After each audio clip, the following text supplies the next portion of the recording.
해와 달이 다하고 중생업이 다해도 우리는 둘이 아닌 불의의 진리, 이 나라 밝게 비춘 평화의 불, 남과 북이 하나 되길 소원하오며 무명 번뇌 모두 태운 모든 중생들 평화 열반 이루도록 발원하나이다.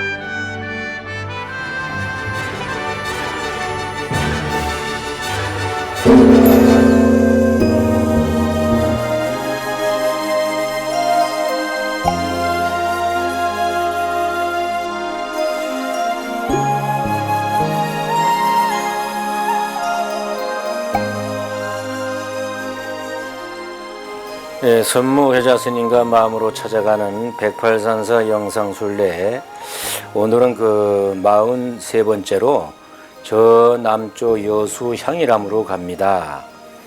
우리가 가는 향일암은 하루를 묵으며 새벽에 기도를 올리기로 유명한 가늠기도처이죠. 우리가 모두 가서 한 번에 기도 올리기는 너무 좁아서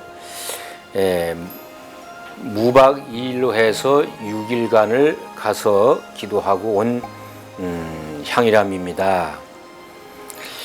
향일암은 서울에서 427km 떨어진 저 남쪽 여수 쪽에 있습니다. 여수에서도 다리를 건너 돌산도라는 섬의 남쪽 끝에 있어서 섬을 따라 남쪽으로 다시 1시간 정도 달려야 향일암이 있습니다. 우리가 가는 여수는 충무공 이수신 장군이 1592년에 임진왜란이 발발하자 여수에 있으면서 거북선을 만든 곳으로 유명한 곳입니다. 여수는 당시에 전라 좌수영으로 좌수영 수군의 사령부가 있던 곳입니다. 지금도 거북선을 만든 선소마을이 있습니다. 그리고 당시에 충무공이 전쟁을 지휘하던 진남관이 그대로 있습니다. 나라가 어려울 때 자신의 온몸을 바쳐 나라를 구하고 54세의 나이로 순국하신 것을 보면 지금의 54세, 55세, 아니 60세, 70세, 80세들은 무슨 생각을 하고 나라를 위해서 무엇을 하는지 한번 생각해 보게 됩니다. 향일암은 신라 때 원효대사께서 659년에 창건하였다고 하는데 원통암, 구모암이라 하다가 향일암으로 고쳤다고 합니다. 절이 위치한 산이 금오산이며 바다 거북이 오자를 써서 금오산이라 합니다. 절 아래쪽 바다에 있는 산이 마치 그 거북이의 머리와 같고 또 금오산은 거북 몸통 같아서 마치 거북이가 바다로 들어가는 모습입니다.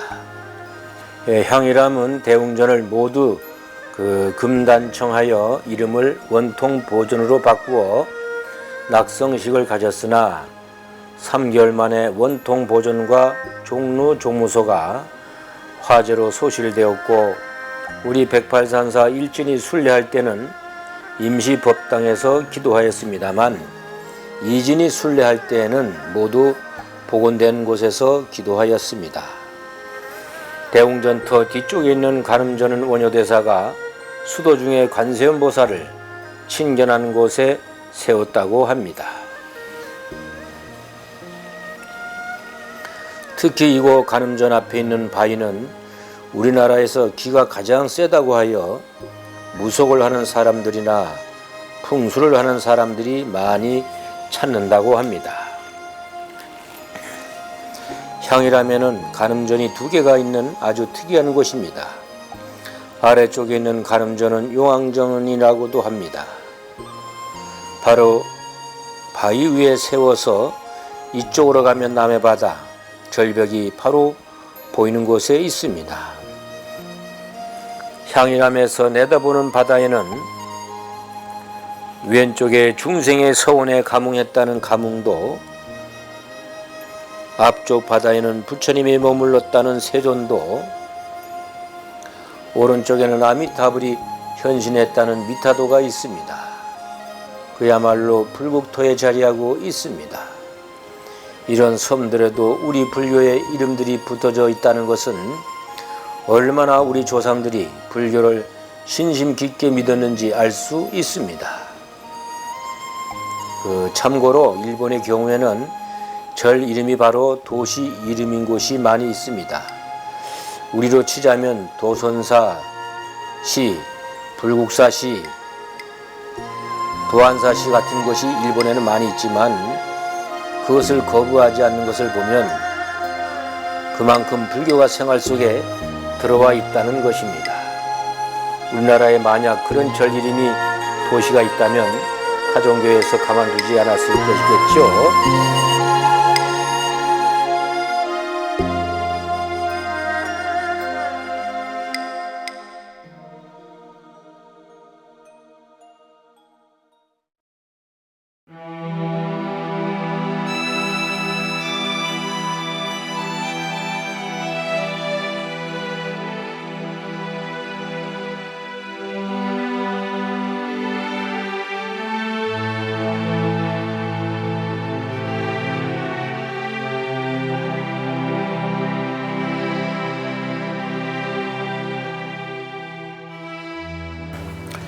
오늘의 법문은 나를 찾는 108기도문 제43배에 대한 법문입니다. 그러면 먼저 43배를 2번 읽어보겠습니다. 보살도를 구하는 나는 탐욕을 버리고 중생을 제도하겠나이다. 보살도를 구하는 나는 탐욕을 버리고 중생을 제도하겠나이다. 우리는 그 보살이란 무엇인가, 어떻게 수행해야 하는가에 대해서 지나간 법문에서 많이 들으셨죠. 보살이 가는 길, 또 보살이 행해야 하는 길이 바로 보살도입니다. 대승보살이 행하는 길은 바로 상구보리하와 중생, 위로는 깨달음을 구하고 아래로는 중생을 제도하겠다는 것이며 자리 이타의 길이라고 누누이 말씀드렸죠. 수행해서 바로 부처가 되지만 대승불교에서는 나 하나 수행해서 부처가 되는 것을 바라지 않고 반드시 남과 함께 같이 부처가 되고자 하기 때문에 곧바로 부처가 되는 법이 없습니다. 바로 안 되면 어떤 과정을 거쳐서 되느냐? 바로 보살입니다.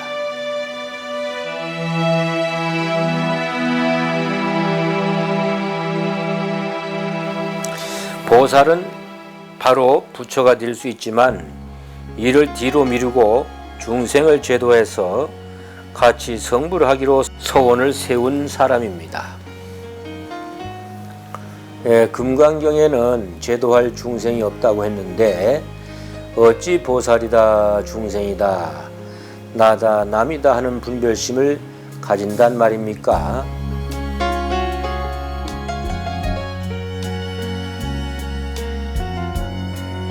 차별심을 버리는 것이 대승의 가르침인데 제도해야 할 중생이 있다는 것은 말이 안 맞는 것이죠. 예, 맞습니다. 그 나다 남이다 하는 분별심을 가지면 안 됩니다. 그러나 중생일 때는 그 분별심이 있지만 보살의 경지에서는 없습니다.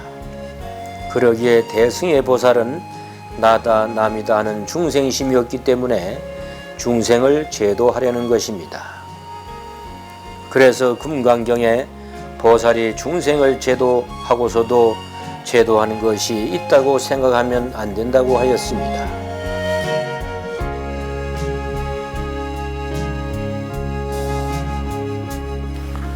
제도했다는 생각을 내는 순간 이미 보살이 있고 중생이 있고 부처라는 것이 있다는 차별심이 생기기 때문입니다. 그래서 부처님께서는 금강경에 수보리야 너는 마땅히 일체 중생을 제도할 것이다. 그러나 일체 중생을 제도했다 하더라도 한 중생도 제도된 중생이 없다고 생각하라. 왜냐하면 수보리야 만약 보살이 아상, 인상, 중생상, 수자상이 있으면 보살이 아니기 때문이다. 왜 그러냐 하면 실로 법이라는 것도 있지 않다는 것을 아는 것이 바로 깨달음, 안욕따라 삼맥삼보리가 되기 때문이라고 하셨습니다.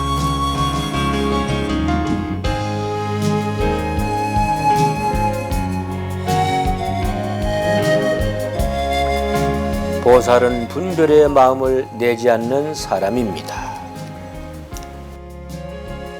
왜냐하면 나는 이미 보살이 경지에까지 올랐는데 뭐가 더 바랄 것이 있어서 중생을 제도하려고 하겠습니까? 그냥 안락한 경지에서 편안하게 지내면 그만이지만 대승의 보살은 그렇지 않습니다. 바로 자비심의 발동입니다.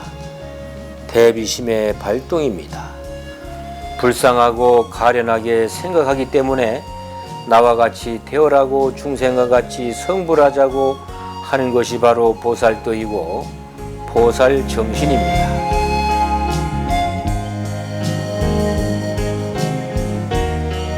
그래서 보살은 이미 부처의 경지에까지 올랐으면서도 부처가 되기를 미루어 한 사람도 제도되지 않는 사람이 없을 때까지 중생을 모두 제도한 뒤에 부처의 반열에 오르겠다고 서원을 세운 사람이 바로 보살입니다.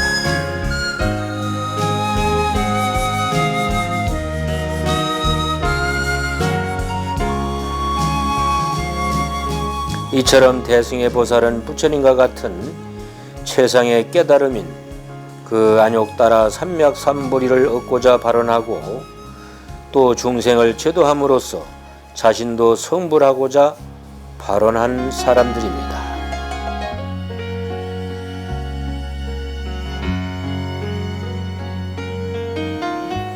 그리고 이들 중에는 이미 깨달음을 성취하였으나 중생 제도를 위해서 보살로 그냥 머물러 있는 분도 있습니다. 바로 간세음보살, 지장보살, 문수보살, 포연보살 등등 많습니다. 지장보살 같은 분은 중생을 모두 제도한 뒤에야 자신도 성불하겠다는 원을 세우신 보살이십니다. 그래서 보살은 열반에 들지 않고 세속에 머물지만 세속에 속박되지 않습니다.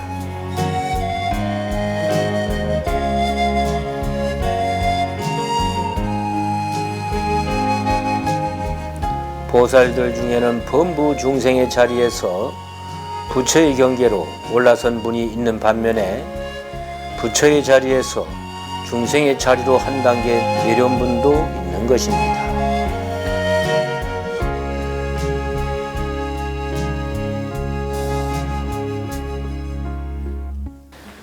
한국, 중국, 일본의 불교를 대승불교라고 합니다. 대승이란 큰 수레를 뜻합니다. 소승이란 작은 수레를 뜻합니다.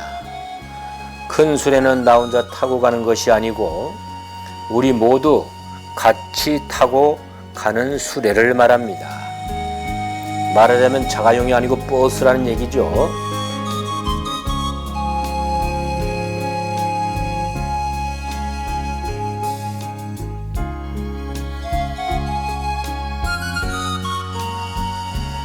보살도를 구하는 나는 탐욕을 버리고 중생을 제도하겠나이다고 하는 것은 내가 아직 보살이 아니기 때문입니다.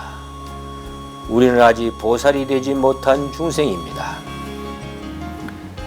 지금은 이름만 김보살, 이보살, 최보살이지 진정한 보살이 아닙니다. 그래서 아직도 탐욕의 번뇌가 있습니다. 탐진치에 삼독이 남아 있습니다. 그러나 나는 보살도를 구하는 사람이기 때문에 그 삼독을 버리려 노력하고 수행하는 것입니다.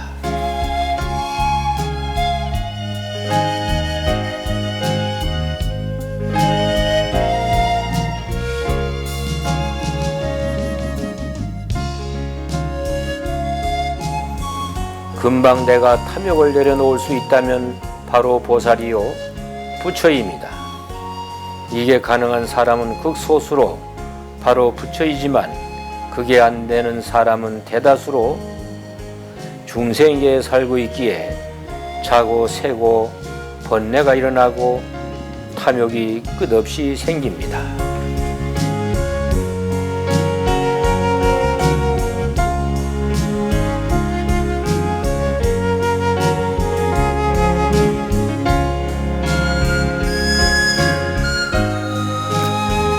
탐심은 인간이라면 누구나 가지고 있는 욕심을 말합니다. 만약에 이 탐심이 없다면 우리 인류는 지금의 문명을 만들지 못했을 것입니다. 따뜻한 옷을 입고자 하는 욕심이 있었기에 짐승들을 잡아서 그 가죽을 뒤집어 쓰고 다니다가 솜을 넣어 옷을 만들었던 것이며, 멀리 가보고 싶은 욕심이 없었다면 마차나 자동차를 만들지 않았을 것이며, 서로 간에 연락하고 싶은 마음이 없었다면 휴대폰을 만들고 글자를 만들지 않았을 것입니다. 부처님의 말씀을 알려서 좀 더 안락한 세상이 되도록 하고자 하는 마음이 없었다면 목숨을 걸고 구법 여행을 하지 않았을 것이고 포교하지 않았을 것이며 절을 짓지도 않았을 것입니다.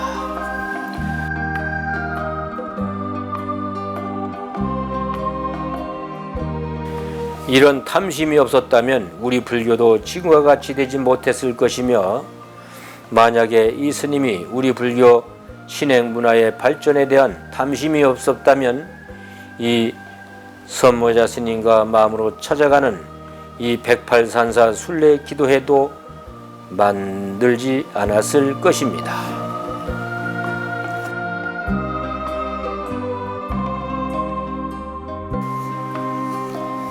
부처님도 정각을 이루신 후에 직접 깨지신 기막힌 진리를 여러 사람에게 알리지 않으려 하였으나 결국에는 알려서 다들 평화롭게 살도록 하자는 마음이 발동하여 탐심이라면 뭐하지만 그런 마음에 전법을 하게 되었던 것입니다.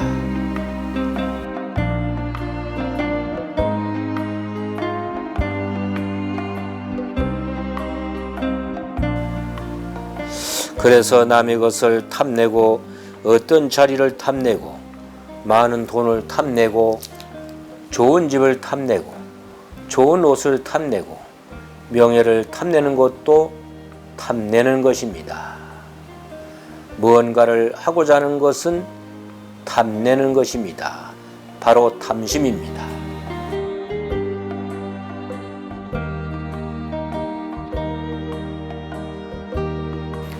탐심은 결국 번뇌로 연결되며 그것을 이루던 못 이루던 그것은 괴로움이 되며 결국 업이 되어 윤회를 하게 되는 씨앗이 되는 것입니다. 그런데 탐심에도 전혀 얽매이지 않는 탐심이 바로 남을 이해하고자 하는 탐심, 보살도의 탐심입니다. 이름이 탐심이지 보살행입니다.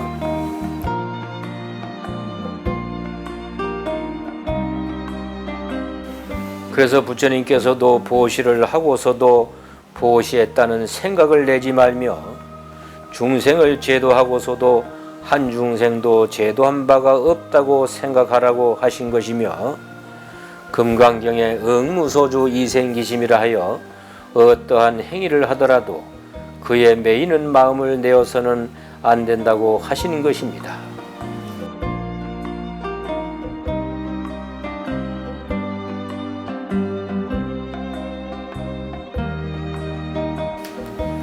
그래서 보살도를 구하는 나는 탐욕을 버리고 중생을 제도하겠나이다 하고 하는 것은 나는 조그마한 마음, 즉 내가 뭘 했다든지 해 주었다든지 하는 마음을 내지 않고 중생을 제도하겠다는 서원을 세우라는 것입니다.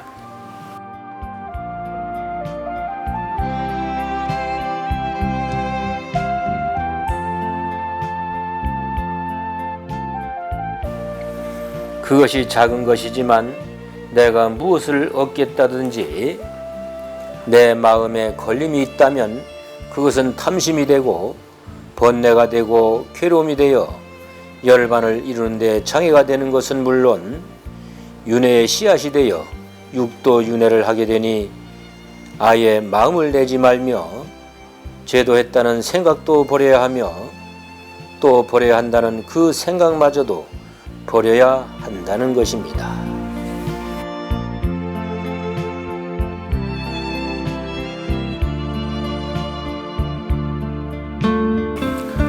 그래서 내 마음에 조금이라도 탐심을 가지지 말고 마음 낸 바 없이 걸림 없이 선입견 없이 친한 사람 안 친한 사람 없이 미운 사람 고운 사람 없이 못 살고 잘 살고 따지지 않고 중생을 제도하겠다는 마음을 내라는 것입니다.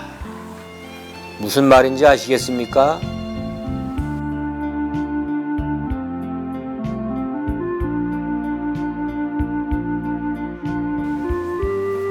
그러면 43배를 두 번 읽어보겠습니다. 보살도를 구하는 나는 탐욕을 버리고 중생을 제도하겠나이다. 보살도를 구하는 나는 탐욕을 버리고 중생을 제도하겠나이다.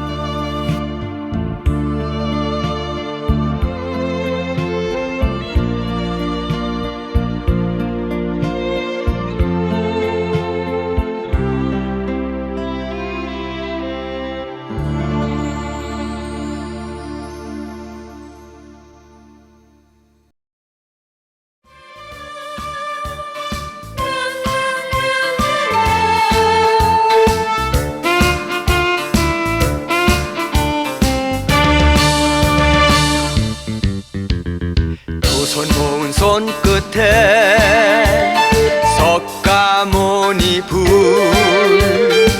기원 바람 타고 퍼지니 처녀 끝에서 울리는 풍경 소리